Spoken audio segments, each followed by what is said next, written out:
Good morning, and welcome to Redeemer Lutheran Church. I'm Pastor Gary Lodeholt. Maybe your head looked about 3 feet long and your legs were short and your arms dragged the ground. Or maybe in another one you were suddenly 5 feet wide and your toes stretched all the way out in front of you.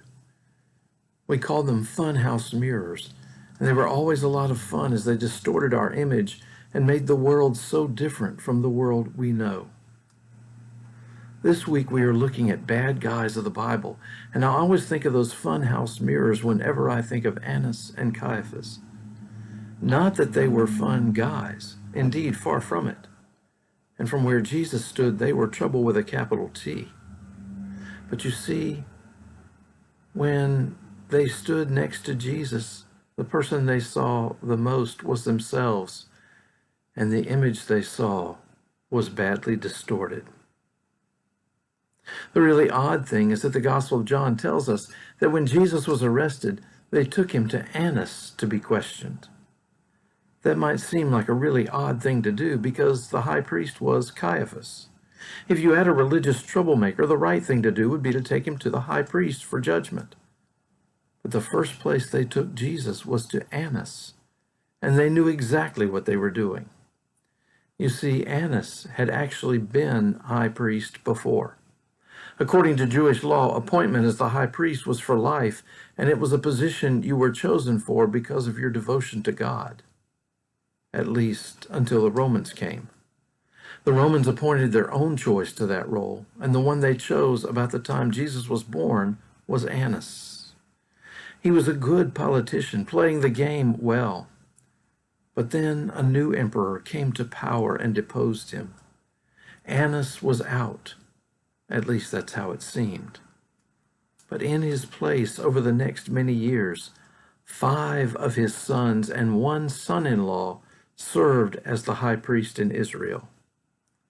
The son-in-law's name was Joseph Caiaphas. So the speculation is that while Annas wasn't the official high priest, he was the real power and brains behind the person with the title. Annas was really running things. And so the first place they took Jesus when he was arrested wasn't to Caiaphas, but to Annas.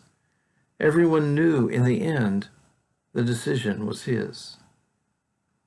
Annas questioned Jesus, but then sent him on to Caiaphas to make the charges formal. Caiaphas was good at the political game too, and actually held the position as high priest for 18 years. At the trial of Jesus, when the witnesses against him didn't agree, Caiaphas had to question Jesus himself. "Are you the Christ, the Son of the living God?" Caiaphas thundered at him. When Jesus answered, "I am," Caiaphas roared and tore his clothes. In those words, Caiaphas didn't hear truth. He heard blasphemy. That's what Caiaphas seems to think every time we see him in the gospel story. Jesus might heal someone or speak profound truth about God, and Caiaphas, off to the side, scoffs. And you see, that's the problem with Annas and Caiaphas. They were the highest religious leaders in the nation. They were the authority, educated, and they had their theology down cold. They knew who God was and what God could do. They had God in a box, all understood and in control. The only problem was that God's imagination was a lot bigger than theirs, and God wasn't limited to what Annas and Caiaphas thought they knew. God did something different from their expectations. God sent Jesus. And that's where we're a lot like Annas and Caiaphas, because a lot of times we like to think we have God in a box too. For most of us, God looks like us and thinks like us and does what we would do. We think we have God all understood, and we expect God to meet our expectations, fitting into our world our way.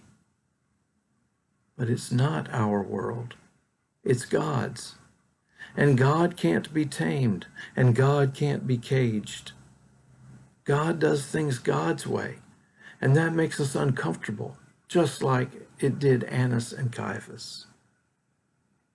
The world that Jesus came to bring was too different from the one Annas and Caiaphas knew, and it was too different for them to accept. And maybe, just maybe, we'd be well advised to learn from them to be open to new things that God might be doing right now, no matter if they make us uncomfortable, especially if they make us uncomfortable. It is better for one man to die for the sake of the people, Caiaphas said, than for all the people to die. Isn't it funny? In the end, Caiaphas and Jesus found something on which they could agree. Thanks for watching, and remember to let this day belong to God.